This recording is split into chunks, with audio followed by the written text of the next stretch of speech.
Mis amados hermanos, buenos días, bienvenidos. Vamos a la palabra de nuestro Dios como cada día, cada mañana, constantes, firmes, alentados por aquel que hizo posible nuestra redención eterna. Vamos a ir por favor a una cita que se encuentra en Hebreos capítulo 9, versículo 24. Nos posicionamos allí bajo el pensamiento inicial que nos ha conducido y en el cual hemos transitado durante esta semana. El punto principal de todas las cosas es este. Y así el escritor de Hebreos, haciendo un recordatorio y una comparación de lo que el pueblo de Israel en el tabernáculo vivía y experimentaba, y el propósito del tabernáculo antiguo, del pacto antiguo, los lleva y los remonta a la realidad de la verdadera razón del por qué el tabernáculo fue levantado. Y si nosotros nos vamos un poquito atrás, podremos encontrar cómo en la historia del pueblo de Israel, podremos encontrar cómo aquel tabernáculo fue levantado, erigido antes de que vinieran ellos a habitar en la tierra prometida.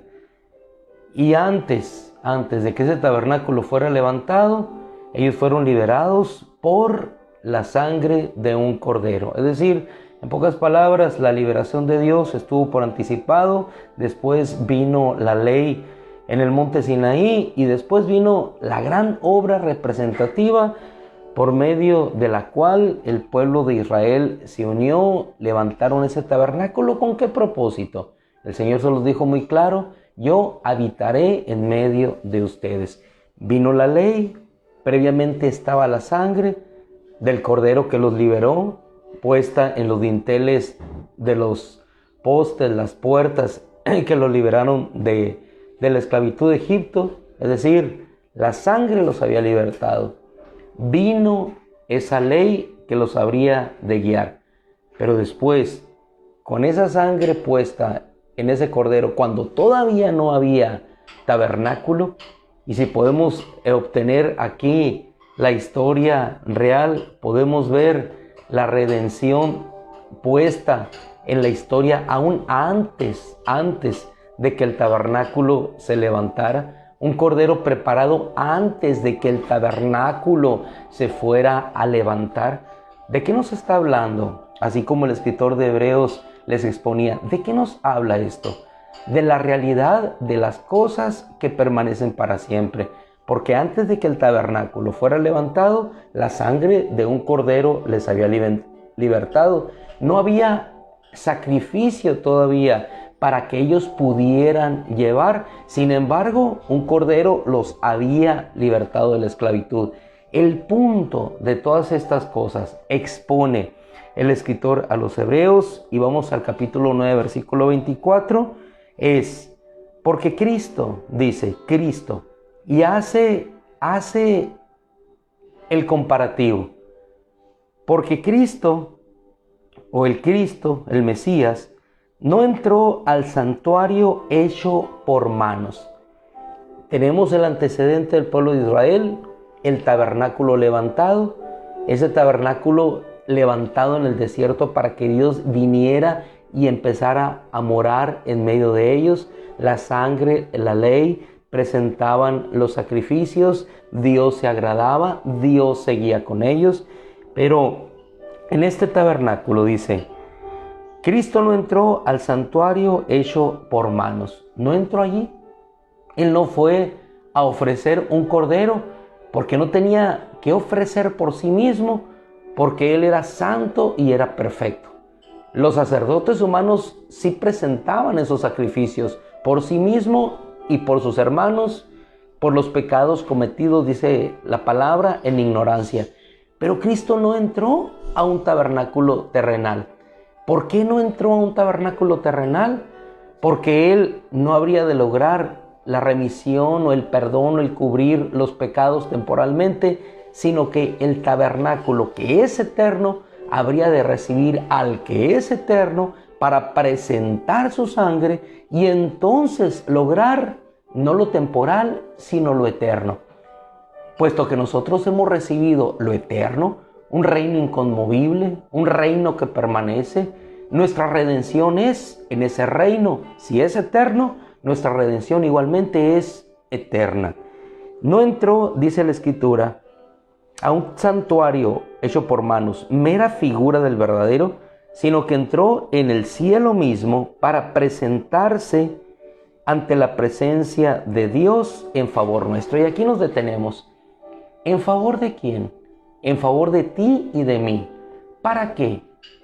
No solamente para librarnos de nuestros pecados, sino para que nosotros pudiéramos tener libertad de acceso al santuario. Y nos remontamos al santuario anterior, el terrenal. ¿Quién podía entrar al santuario? ¿Quién podía estar a favor del pueblo delante de Dios? Solamente uno, Moisés. Por eso cuando el escritor de Hebreos toma la esencia de lo que era el tabernáculo temporal con respecto a lo que era el tabernáculo eterno, se da cuenta y les expone a nuestros hermanos hebreos de la superioridad de quién era Cristo. Cristo es superior a Moisés. Moisés entraba, se presentaba, hablaba con Dios cara a cara, intercedía por el pueblo, se presentaba a favor del pueblo de Israel, pero hoy el que se presenta a favor de nosotros para que podamos nosotros entrar libremente a ese santuario no es Moisés, es Cristo, quien entró a favor nuestro ante Dios para que tú y yo no nos sintamos en condenación, para que tú y yo tengamos libertad de acceso para llegar en cualquier momento por la sangre de Jesucristo a estar en la presencia de Dios en comunión con Él, para que podamos acercarnos en plena certidumbre de fe, sabiendo que no vamos a ser rechazados por Él porque la sangre de Cristo nos cubre. Esta es la superioridad del tabernáculo eterno. Y no solamente eso, sino seguimos adelante. Dice, para presentarse ante Dios a favor nuestro. Hay un solo mediador entre Dios y los hombres, Jesucristo hombre. Dice otra porción de la Escritura que Él intercede por nosotros. Pero 25, no para presentarse muchas veces a sí mismo como lo hacía el sumo sacerdote cuando entraba cada año al santuario con sangre ajena, pues de otro modo le hubiera sido necesario padecer muchas veces desde el principio de esta edad, pero ahora, en el fin de esta edad, se ofreció a sí mismo una sola vez para, dice, anular el pecado mediante su sacrificio. Luego entonces, si Él ha anulado el pecado, nosotros no tenemos por qué vivir en condenación, sino en cercanía con Dios, porque tenemos libertad de acceso a ese santuario. Porque dice la Escritura, Hebreos capítulo 10, verso 10, por su voluntad, por esta voluntad suya somos santificados mediante la ofrenda del cuerpo de Jesucristo, una vez para siempre, una sola vez. Y por esta ofrenda, versículo 14, porque con una sola ofrenda ha hecho perfectos para siempre a los que son santificados por Él. Entonces, hermano amado, esto es glorioso. Así que donde hay perdón de pecados, no se requiere ofrenda por los pecados. Nosotros no podemos albergar el gozo que sintieron nuestros hermanos hebreos en aquel entonces, cuando ellos pudieron saber que no era necesario más obras.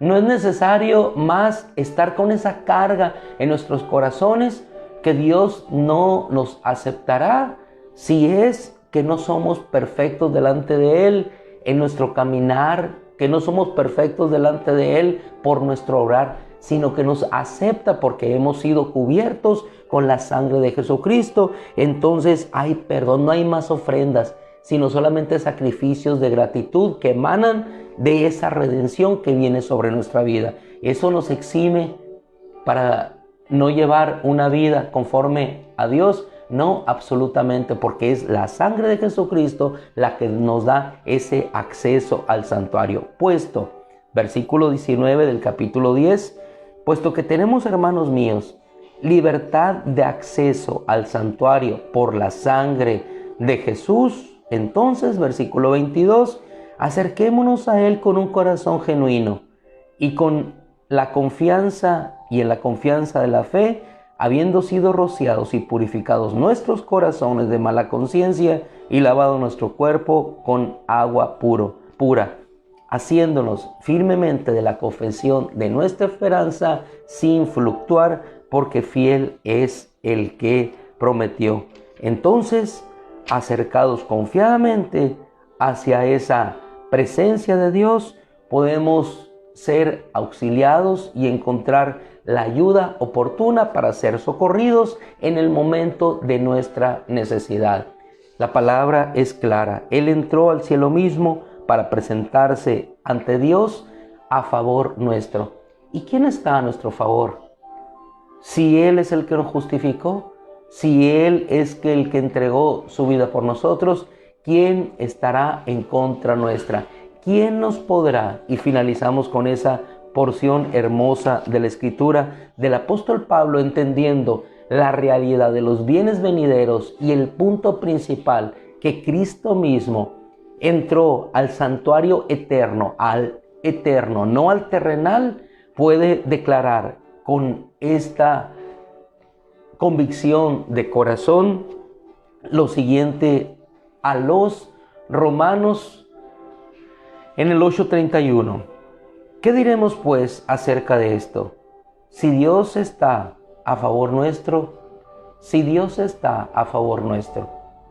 Dios estuvo a favor nuestro porque se entregó a sí mismo, su Hijo, en ofrenda por el pecado, para que tú y yo no tengamos más que acudir a un intermediario, sino que directamente por la sangre de Jesús, en ese tabernáculo eterno levantado, tenemos libertad de acceso para llegar ante la presencia de Dios. ¿Qué diremos pues acerca de esto? Si Dios está a nuestro favor, ¿quién contra nosotros?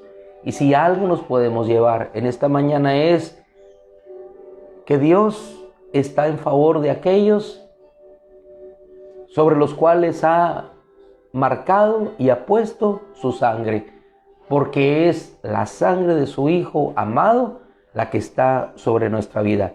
¿Quién acusará entonces a los escogidos de Dios si Dios es el que nos justifica? ¿Quién es el que condena? Si el Cristo murió y resucitó y está a la diestra de Dios, lo que te decía con anterioridad, e intercede por nosotros. No es Moisés, es Cristo mismo. No es ante un tabernáculo terrenal, es ante el cielo mismo. No es ante un hombre, es ante Dios, en quien logramos nuestra justificación por Cristo Jesús y que podemos entrar sabiendo que Dios está a nuestro favor. Y si Dios a nuestro favor, ¿quién nos podrá separar de su amor? Ni lo alto, ni lo profundo, ni lo presente, ni lo porvenir podrá separarnos a aquel que entregó a su Hijo y nos dio la libertad de entrar a ese santuario por la sangre de Jesús. Gracias, Padre. ¿Cuál es el punto principal? Que tenemos libertad de acceso, Señor, para llegar cada día, cada mañana, en plena certidumbre de fe, sabiendo que no seremos rechazados, Señor, sino que tu sangre preciosa nos lleva de triunfo en triunfo, de victoria en victoria, en Cristo Jesús nuestro Señor. Gracias, Padre. Te bendecimos en este día y animados sin fluctuar en esa fe que ha sido entregada a los santos, Señor, nos determinamos a dar la buena batalla de la fe, como lo hicimos el día de ayer, como lo haremos hoy y como lo haremos el día de mañana por Jesús tu Hijo. Gracias, Padre. Amén. Mis amados hermanos, les dejamos, que el Señor les bendiga, nos bendecimos unos a otros, que la gracia del Cristo les siga sustentando y libres en Él hasta el final. Amén. Dios les bendiga, buenos días.